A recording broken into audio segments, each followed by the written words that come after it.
Hi, my name's Shawn Shaler. That's my friend Chris Ford, aka the Objective Geek of YouTube and Twitter and Blue Sky and Bum. Facebook. And he's probably on the gram. I don't know. There's probably other social media I don't even know about, and he's famous on those two. OnlyFans.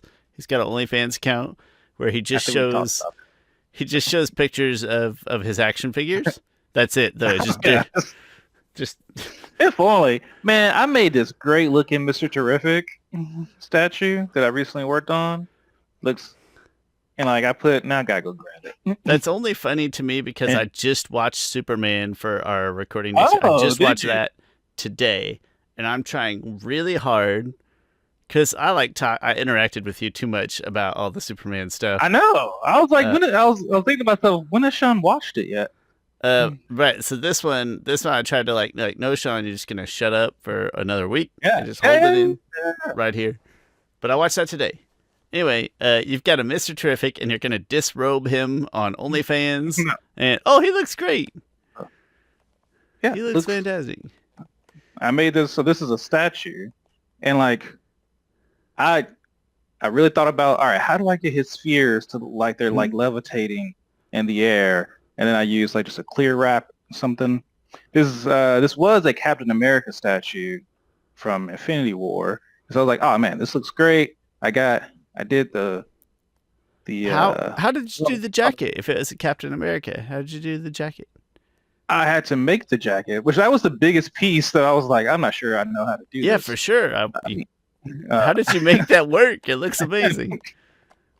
well, for most of my pieces, I use this Warbler material-ish type of deal where it's like if you superheat it, it'll become malleable. And so I had to do it in pieces. Like this part here is a piece, and then this part here is a piece, and then the back of it is a piece as well. And you can actually see like where the seams are at. Um, so yeah, so that's how I did the jacket. And then this part of the jacket, like if you warm up this plastic thing, it will kind of, like I said, it turns mendable, and you kind of just mold it to how you want it to Shape be. it. You And I was, shaped these warm pieces around the action figure. yes, I got you. Okay. Nice. yeah, Well, it looks great. It looks like a proper leather jacket on an action figure. I know, right? Yeah. So I really like this piece. One of my things, I always go through these not emotions, but just feelings like during a custom.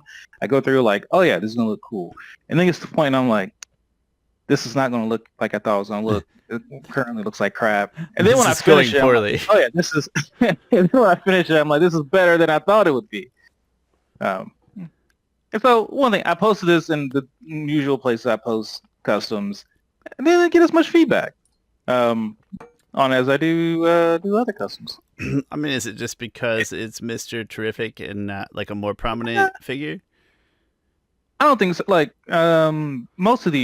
most people who make custom action figures, they make niche kind of characters. You're trying to get I something also you think, can't normally get looking cool.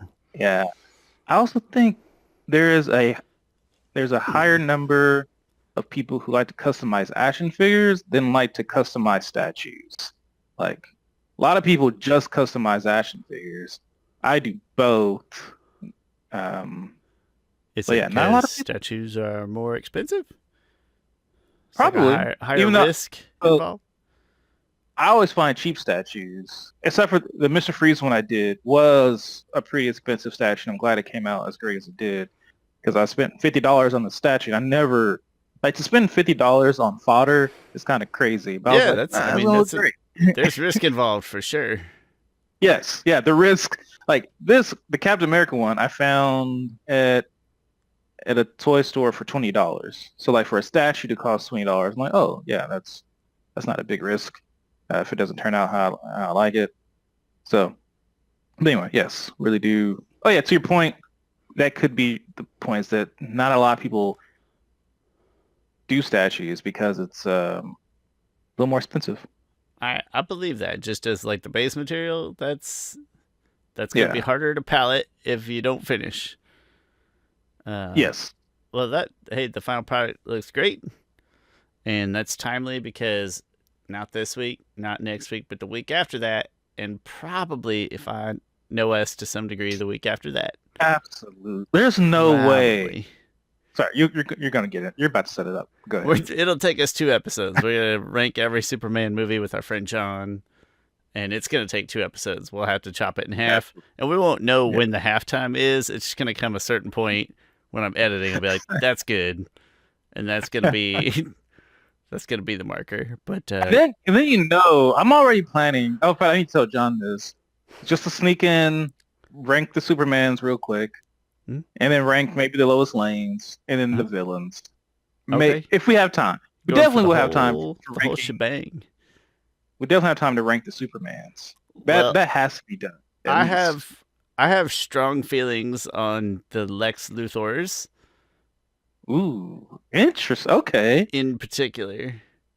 I am really excited to have this conversation. Me too. Well, anytime we get to like we I don't know, what's John been on like twice. It's always a good time. And he and you have very very different perspectives. So that's good.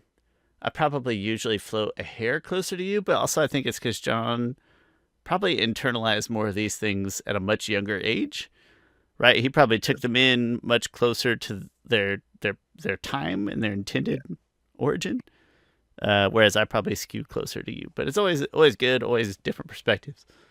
Yeah, looking forward to it. So not this week, not next week, probably 1 and 2 weeks after that. We'll do ranking every Superman movie. I've kind of always had different opinions about like we used to debate the Tim Burton Batman movies versus the Dark Knight movies.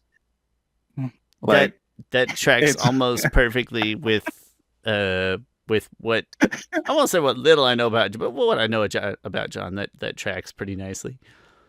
Yeah. Yeah, so I'm looking forward to that, and I have opinions that probably aren't surprising, but I don't think they're surprising opinions, but my opinions are stronger than I thought they would be. I thought I would have opinions, and they would be more apathetic, but I watched too many things that I was just like, okay, that's a surprising reaction I'm feeling right in here that I didn't know I was going to feel in there. So after I watched the last Superman movie I watched, whatever it was, I think it was the Donner cut, I then went and watched Superman the Animated Series. And I've never really... Back when Superman Animated Series premiered, it used to bore me as a kid. It really did. Like, I remember the opening, and I'll be like, oh, time to turn to something else. I'm turning the other channel on Saturday morning cartoons. Because, like, the thing is, I love of course, I love Batman the Animated Series, but Superman the Animated Series bore me. And, like, I tried to watch a couple years ago, and I was like, it's so boring. But this time I watched it while just working on that Mr. Terrific statue. And there still are some really boring episodes. But it's really good. It has its moments. Like, there's one moment that, like, made me tear up. I was like, oh, crap, dang. Like, Superman is, like... No, there's a moment where he couldn't... Like, Superman is... People say his weakness is kryptonite. And to me, his weakness is when he can't save someone. And like that's when he's the most down. His weakness is that he cares a lot about people, right? He cares about humans is really the surprising weakness to Superman, I guess. Yeah. Anyway, we'll get into it.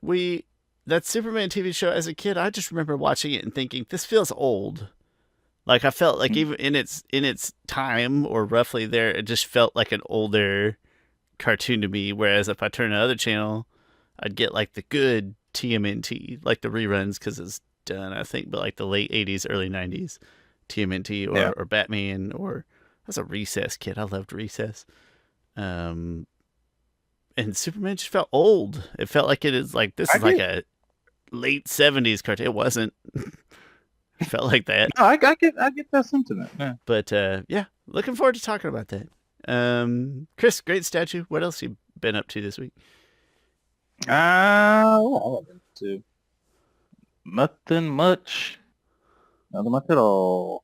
Hiring some people at my job, and the first 3 interviews were honestly not that great. Last 3 were great, so that's good. Good. I was worried there for a minute. You had a cold open there that was turning you off of like, I might not hire anybody. I can do this myself.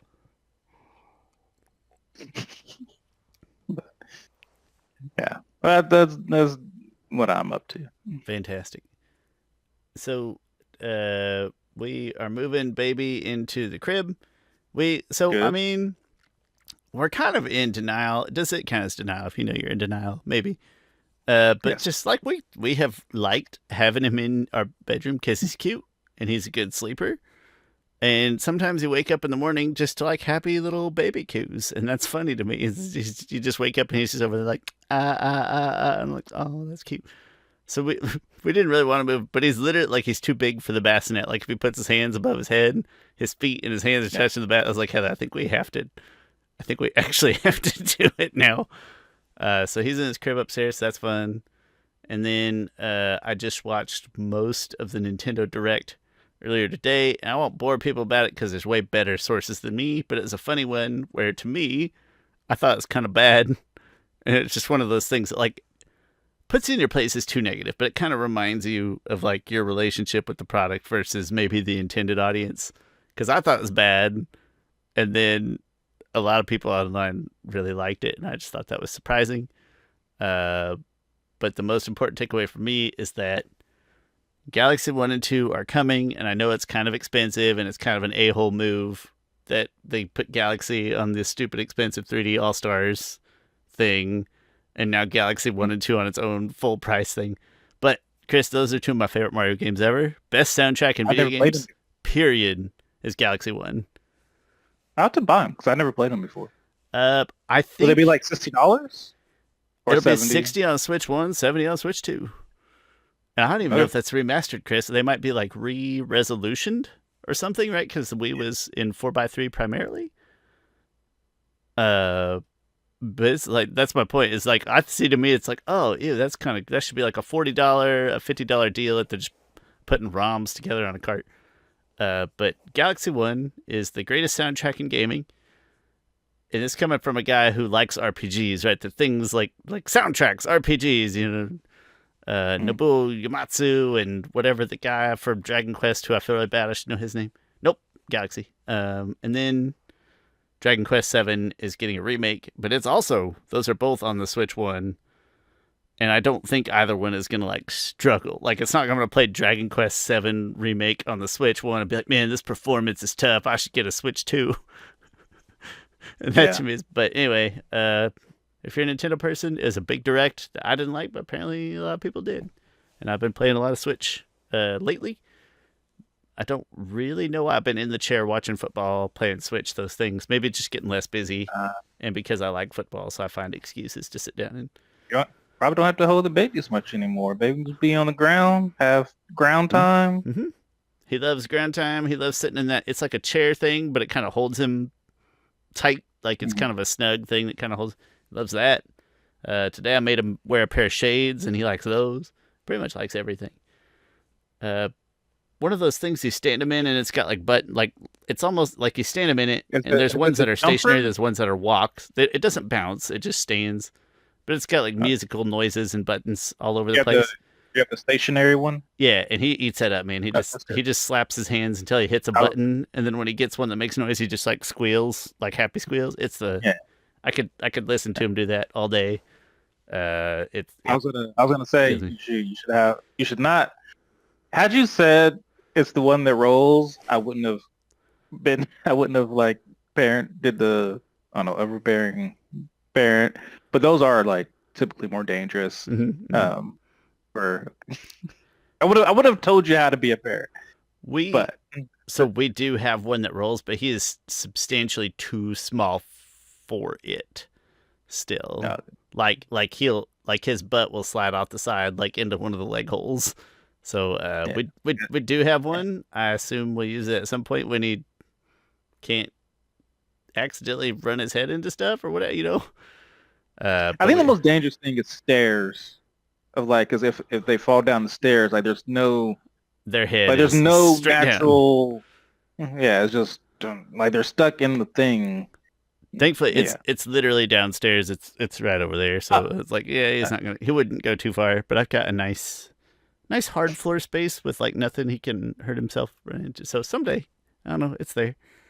But just cute baby stage where he interacts, but he can't move, right? So you get all the good, like, fun chit-chatting and jabbering and all that stuff, but he still can't, like, run away and things like that. So that's kind of nice. And Yeah. yeah, that's been my weeks.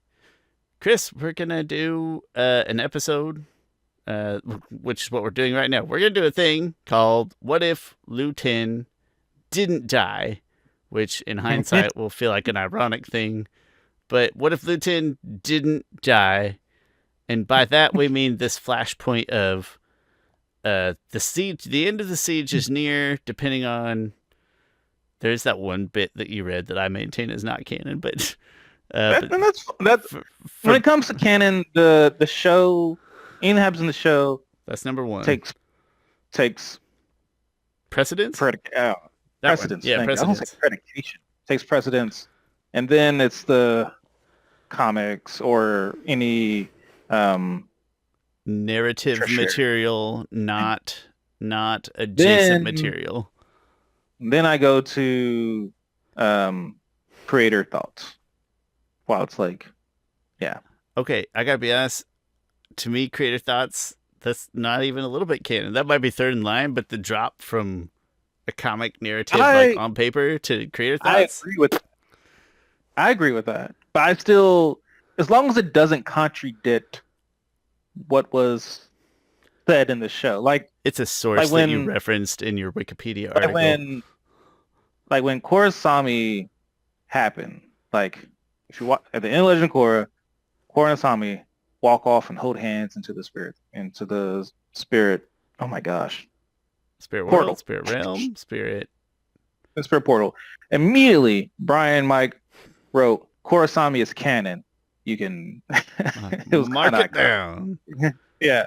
And so, but like had he not said that, fans still would have been like, they're just holding hands or whatever. You know what I mean? And so like, I do put some feeling, and then they supported it with the comic. Again, it's like, it's funny. I had an argument with my my daughter tried to tell me one of My Little Ponies. Put your daughter in her place. We were talking about ships for some reason, and she was like, yeah, because we're talking about ships in JJK, and I was like, it's funny because in JJK, in Jujutsu Kaisen, like none of them, few of them are actually in ships. Like, but in Avatar, like there's so many ships, like canon ships. And then somehow we got on My Little Pony. She was like, yeah, there was, she was like, these two characters were canon ship. I was like, no, they weren't. And it's like, I'm not even a My Little Pony person. I've only seen whatever my daughter has seen tangentially. I just know for sure that these two characters weren't canon ship because they are two female characters. And this was the time that was not a thing. And I was like, do you know what canon means? And that might have sounded condescending a little bit on my part. And then she was like, well, there's like hints and stuff. I'm like, but hints is one thing, but like canon is like, no, like they, like Toph and Sokka isn't canon. Like there are hints that Toph might have a crush on Sokka. There's blushing scenes and stuff like that, but that's hints. Like Aang and Katara are canon. That happened in the show officially. Anyway, we see their children on screen. No, I mean it's like a teaching moment for your kid. Yeah, because I was like, My Little Pony came out around the same time that Legend of Korra came out, and Legend of Korra was groundbreaking in that representation. And I know for sure My Little Pony didn't do that. But then I looked it up later, and I was right. Of course, I didn't go and tell her I was right because it's like whatever. I would have. Listen here, you little. Yeah. Anyway, I don't know how I got off talking about. Because I mentioned the adjacent material, so we're not ignoring the adjacent material, but what we're saying is that the flashpoint is that the siege is coming to an end, and then Luten would have died, but he didn't. But he didn't die. Yes. And so the Fire Nation. So this is where that material differed. That material made it sound like it was like a certain victory. The adjacent I'm not material. sure if I'm not sure if it was certain victory, but it was like, this is my chance. And then, but I think ultimately, based on evidence Yes. in the show, when So Iroh says, "My men were tired," etc., and he couldn't go on, we are saying that nope, the Fire Nation pulled back, but now Luten is not dead, and that is our flashpoint. yes, yes. And before we get started, I do want to shout out um, YouTube channel that is no longer around necessarily, or no longer making videos, that inspired me to make videos. That's Avatar Critic. One of the, I want to say it was like, there was only like 3 YouTube channels who did Avatar stuff. There was like Hello Future Me, Avatar Critic, and Antoine Bandelay, and also Sage's Reign. Pretty much those were the only ones making stuff. And then I started making stuff. And I was maybe like the 6th or 7th person. And then other people came around, like Healthy Dose of Fran, stuff like that, to a much, much smaller extent. I'm including myself in that much smaller extent. Uh, those bigger ones. Uh, but Avatar Critic, he did a video of like, he did this same subject of what if Luten died? Or sorry, what if Luten didn't die? And that really inspired me of like, oh, there's do a bunch of what ifs in Avatar. So that was partially because yeah, 'cause one of my first videos was like, what if the moon spirit? What if Zhao didn't kill this moon spirit? So anyway, if you want another opinion on what if Luten didn't die, go check that video out because it's pretty good. I really don't remember what he said would happen. I have no idea what he said would happen, but I just remember thinking like, oh, he's right. That was really a linchpin in the series, and we'll see if that still holds true with our thoughts. Agreed. So, Chris, the Fire Nation pulls out, and they go back home, and I mean, Iroh is disgraced, but his son maybe not so much. But also, Iroh's still a general. He doesn't disappear for X length of time. He still is there. He just does have failed mission to some degree. And then what? Yeah, so I would guess he returns back home after his 100-day siege failed, and at this point, the war is still going on. There's probably skirmishes and battles happening throughout the Earth Kingdom. Really interesting enough, they don't fight. Oh, well, that makes sense. But they don't have fights in the Fire Nation because the Fire Nation is invading the Earth Kingdom. That's like if That Ukraine. Anyway, that makes sense. Yeah. yeah. And so battles will definitely still be going on. I'm sure there will be some.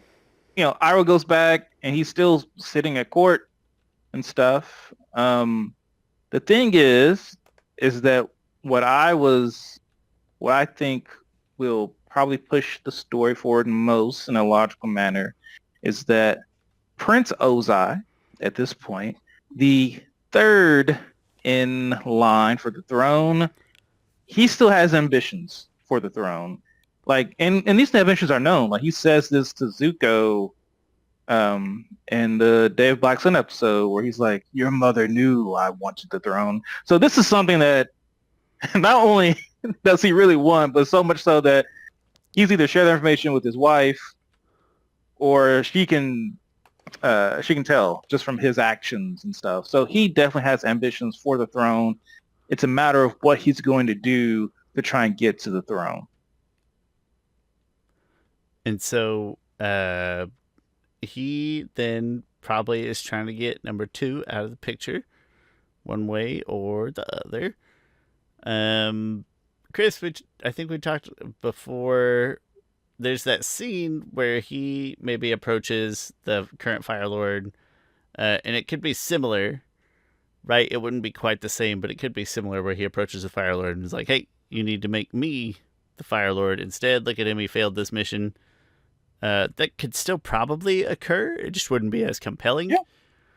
And so then that, in my mind, is where Ozai starts playing. It's like, nope, I'm going to have to get him out of the picture the old-fashioned way, which is to make sure that he dies. And one thing we did discuss, because this is the second recording, before, not to take away the allure or the mystique Peek of behind this. the curtain. Uh,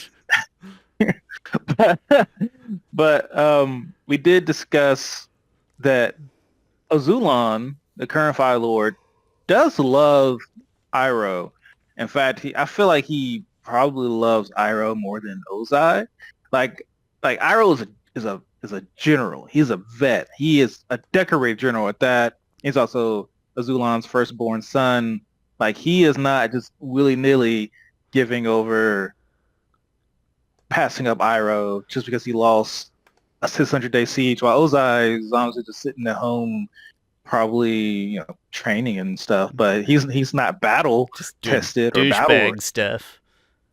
Yeah, like I mean, what is he? Probably 25 or so at that time. Maybe Iroh is. I know they have I believe they have a considerable age difference of like at least 15 years or so. Um, I would gather he's probably 20. Well, no, at this point, maybe he's like 35. I'll give him 35 or 40. And Iroh's probably like 55, somewhere around there. Yeah, That yeah. feels reasonable. I don't know where I was going with that, but Just that Iroh, like he was young, he would have had good throne time ahead of him. He was a logical choice because he was battle tested. yes, yes. So then Ozai has to conspire. He has to get rid of Iroh. Like, that's the first course of action. One thing, Iroh is probably stronger than him. And even in the book, which this part doesn't, I don't think contradicts much. Iroh in the book, what is it? Legacy of the Fire Nation. That's what it's called. Iroh does say like they would have battles and stuff, like fights. Actually, wait, let me read that because I don't want to be making it up. But I believe Iroh always like beat him and stuff. He said,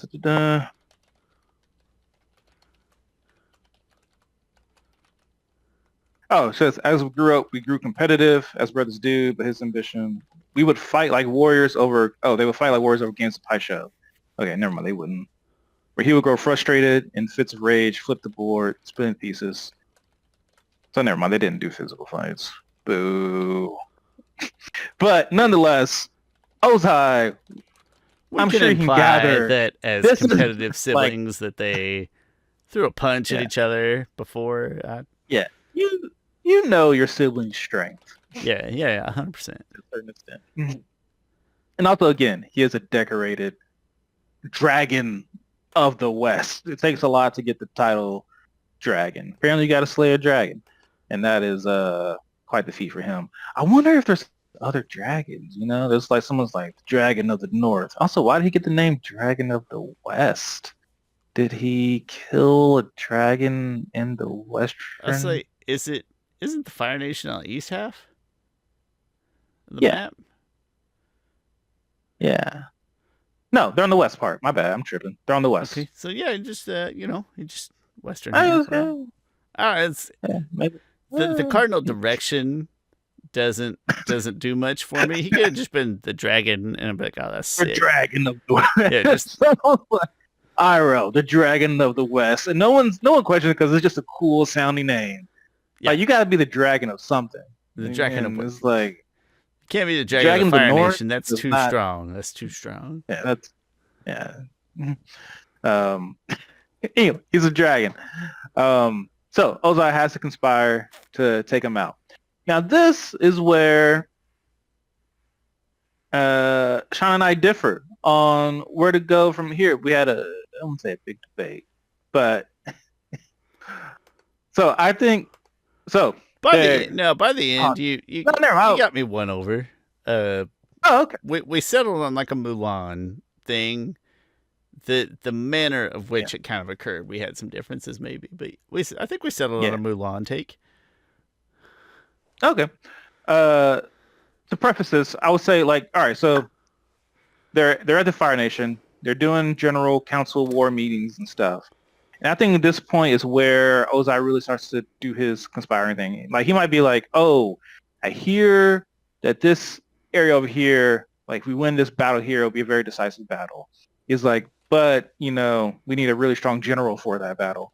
And so he's like, and he he suggests Iroh be the one.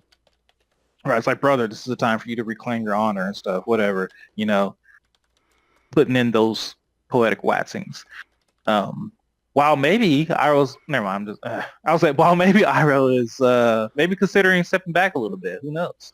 War is getting tiring and stuff. I'm just trying to build more, I more, uh, I think you can build. I think you can develop narratively well this scenario where Iroh comes back. He's like, I just don't have it in me anymore, and they're like, well, listen, we have, and they, by they I mean that Ozai has constructed in the background. He's manipulated his way to like, hey, no, this is we got to have you do this one more thing. We think this is going yeah. to turn the tides, and we need your leadership. Again, kind of manipulative. We need your leadership on this. We think you're the right That would guy. be really interesting way of like, it would be an interesting parallel to Azula and Zuko, how Azula tries to manipulate Zuko all the time and stuff. And, of like Azula also talks about like, oh, this is your way to regain your honor. And this would be Ozai being like, could be a way to regain your honor. But he'll be like, listen, you don't have to do it and stuff, but Well, and you Ozai, are a strong general and I mean, Iroh probably isn't. He's probably not turning tail on the bad guy life as quickly yet either, right? Because yes. Son didn't die, so Yeah. he doesn't have the Yes. same And yeah, motivation to say no. But so yeah, if he's like, hey man, you gotta do it for the Fire Nation. We're almost there. We're gonna turn the tide. We're gonna end this bloody thing, right? And yeah. we just need you for this bit, and then boom, you're on the throne, right? But Yeah. In my head, narratively speaking, for what's going to happen next, I wanted to put, and I know we don't necessarily do this on a narrative point, we just do it more logically. I mean, you But gotta like tell a good story. to put, sure, to put a to have Iroh wrestle with that, to make a full decision that he was wrestling with, like yes or no, should I go to this thing? Okay, I'm gonna do it, and I'm gonna do it for one thing to end this war, and also, hey, I might, regain my honor from my last battle.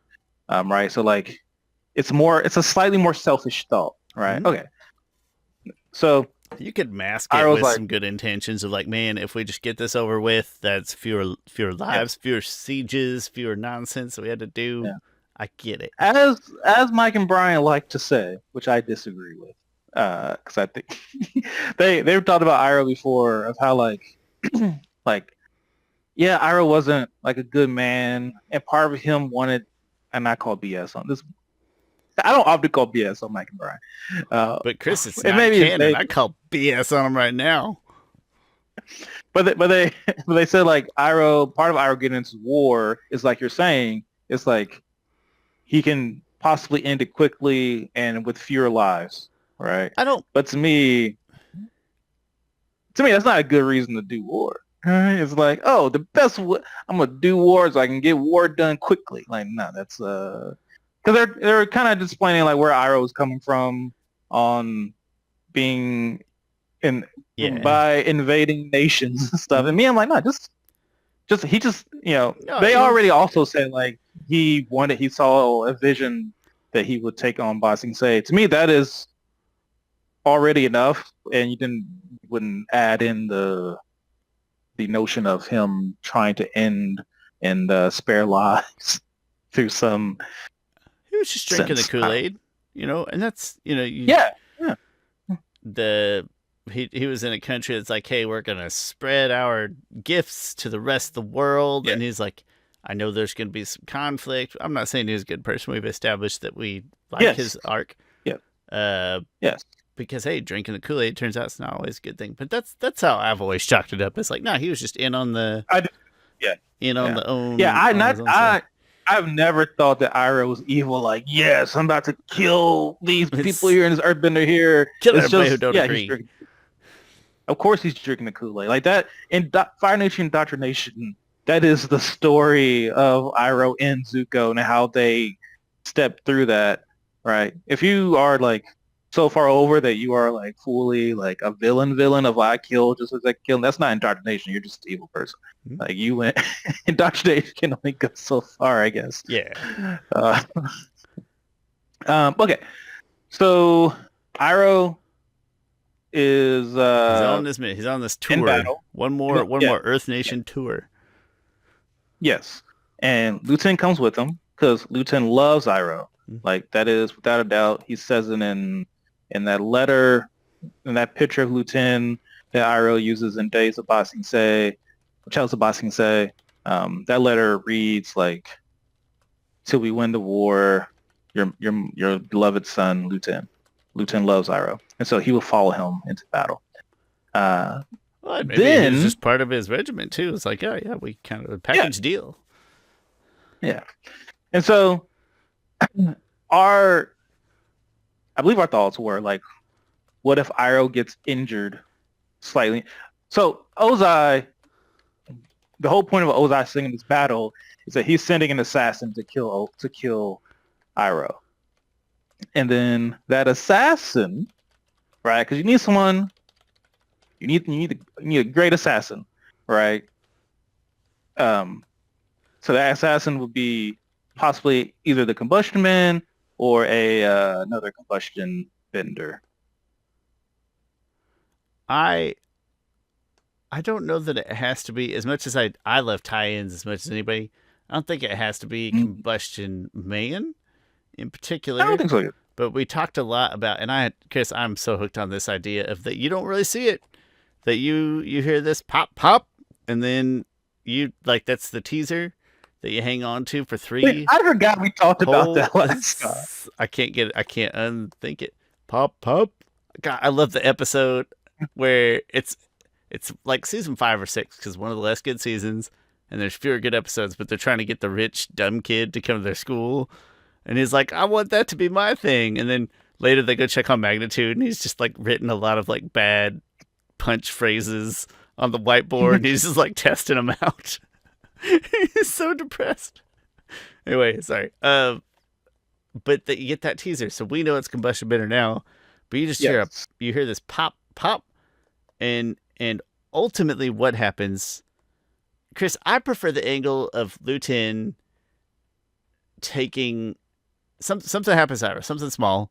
He takes an arrow or takes a rock, and he's in the medical tent, and outside Luten's like, they need a voice. You The mean tides.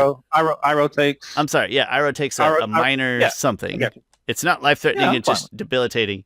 And Luten's like, it's my time, and he grabs Iroh's helmet. it. Yeah. He runs out. He takes charge. Combustion bender from a distance. That we just hear. We don't see. Just hear the pop pop. Yeah. And then Luten dies again. Sorry, I know we said what if he didn't, but what we meant is what if he didn't for a little bit. And I like the idea that it was just Luten being ambitious, like A, to make his dad proud, dad and country, and B, I like that Iroh didn't tell him to. I like that he just did. I like the idea that Luten was Interesting. like a victim of his I, own on ambitions. yes, ambition. That would be nice.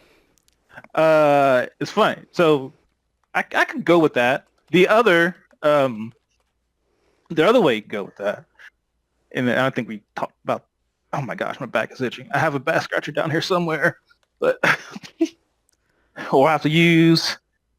What your tallest action figure? The new Demon Slayer movie comes out tomorrow, and oh gosh, that does not work. Anyway, the other route to go there would be, I'll still go on the lines of one thing again to set it up is that Iroh as a general probably wears like a different helmet, right? And that part can keep, but a helmet that clearly identifies that's the general. We know it's General Iroh because Ozai would tell the assassin killed the general. He'll be identified by this. So completely cool going with the route of like Iroh gets slightly injured or whatever in a medical tent. Like he could probably go on. And then the other route from what you said would be that Luten, because he's probably up for promotions or up to prove himself, is like, hey, like I can take over for you, Dad. Like I can do this. Like this is what you trained me to do. Like I want to be like you, and I can do this. And and then Iroh would give him his blessing to do that, and then he would get killed. Either way, he gets killed. I am fine with doing it your way of Luten's ambition and strive to be like his father still does that. Um, the part that the reason why I like the other route as well is that it just creates more anguish for Iroh of like not only did I like not only did I encourage my son in this war, but I was the one that that put him in position. I was the one that gave him the keys, that put that helmet on him, that put that crown on him, and that's what killed them. Like they were trying to kill me, and in a sense, I inadvertently killed my son. I think you can still Either feel a lot of that. you definitely can. That's why I said I'm fine with either way. We get It to really a doesn't. yeah. I mean, we approach a similar end result of like it's a kid who had great intentions relative to his Yeah, circumstance, and a dad that's left feeling 100% guilty regardless yeah. of the I mean, I actual. could see. Oh, and again, we talked about Mulan. Just to take back to Mulan because gosh, I keep forgetting his name. Chang. Hmm. Let's get down to business. No, they don't say his name in the Ben song. Chang, is that going another comedian reference? Gosh, Ben Chang. Now I gotta look it up. Oh gosh, I'm so mad that I can't. Now that I think about it, I don't know a lot of the characters in Mulan, but I've seen that movie so many times. Do I not have internet? Oh yeah, I turned off the liner. It's been slow lately.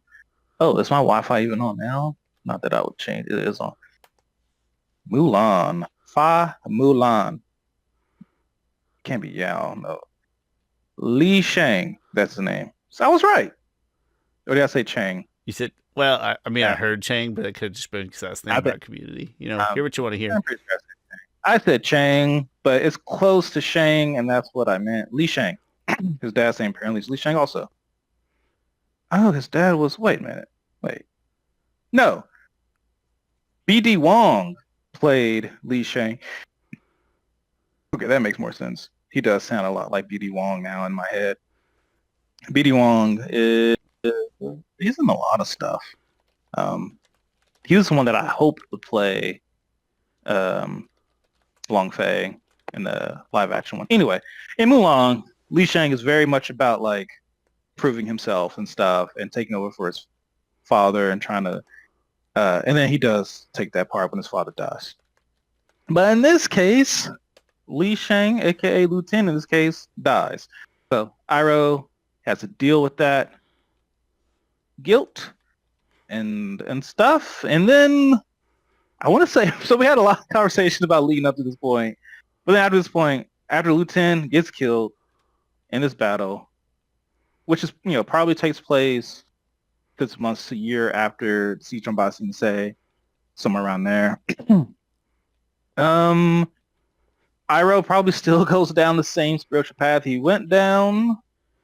I don't see much changing there. Just instead of him having a alternate boss and say you have an alternate whatever random Earth Kingdom territory he's at. Maybe Omashu. Yeah, I can see it being Omashu. Yeah, and then you can like a combustion bender could easily get up on a vantage point because it's so healy and stuff. But I think it's fair. yeah, Earth Kingdom's but yeah, like peak spot for combustion benders to work. Well, we got big plateaus overlooking large valleys. Sure, yeah, why not? yeah, yeah. It's funny. That's what happened when he first met the gang. I want to say they were in a valley. Yeah, he was higher up. Yeah. So yeah, after that, things probably go close to how they go. So Lieutenant's dead. Iroh goes down a spiritual path of redemption and empathy and understanding. Ozai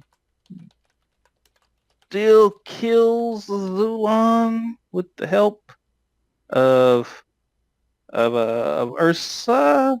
Zuko. Oh yeah, we had discussed that Iroh probably still returns in time for Zuko to invite Zuko into a war room where he speaks out. I think all Not of us much could still play. changes. Yeah. Um. Yeah. God, you know what? I can't even say it because it's gonna spoil something I want to talk about next episode. I want to say a thing. No, I can't. Can't do it. Never mind. Okay. I'll say it next episode. But hey, that's fine. Chris, we've been talking for 45 minutes somehow. It doesn't feel like that, but we already have actually anyway. So listen, the moral of the story is what if Luten didn't die? Is that, well, everybody dies someday, and Luten's Oh, pretty much yeah. cooked one way or the other. It's I meant to say last time I said it's Lieutenant dying. It's a canon event. In the Spider-Verse movies, they talk about like certain like lieutenants or certain a captain in every universe for some reason has to die. And in the second Spider-Verse movie, they say that. And then Miles' dad is about to become captain, and they're like, "You gotta let him die."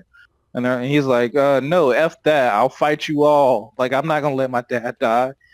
Which is a crazy, honestly, Spider-Man thing to say for other That's Spider-Mans. For all the Spider-Man in the... Have you seen the second Spider-Verse movie? Yeah. So love the Okay. first one. I've probably seen the first Yes. one three or four times, like So, more than a couple, but less than a 10. Second one yeah. I've only seen once, and I liked it, I've but seen it twice. it probably went a little harder into kind of nebulous multiverse type thought processes than I would have wanted it to. But it's still good. Yeah. I still enjoyed it.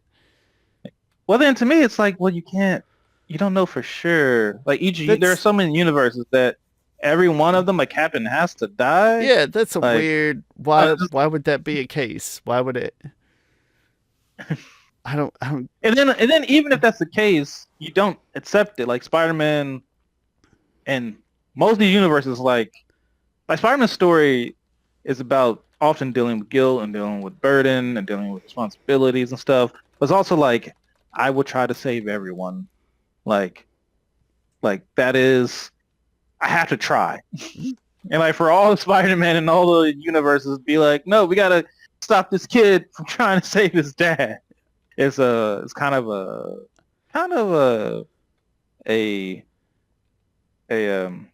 It betrayal of Spider-Man. it is. It created a nice plot point, but overall, Yeah. not for me. Yeah. Um. Yeah. Uh. Chris, good chat. Good. Gosh, I want to say this, and I keep thinking like, oh, there's a good parallel here, but then as soon as I say it, it's gonna spoil something important. Come back next week because we're gonna talk about, in line with this whole Iroh, if we accept, which I think we do in this podcast, that Iroh and Zuko have maybe two of the greatest redemption arcs ever in movie or film. Next week we're going to talk about our other favorite redemption arcs in movie and or film. And I'm pretty excited. Pretty excited to do that. But this part has been, what if Luten didn't die? The answer is he still does die, and we appreciate you listening to us explain why.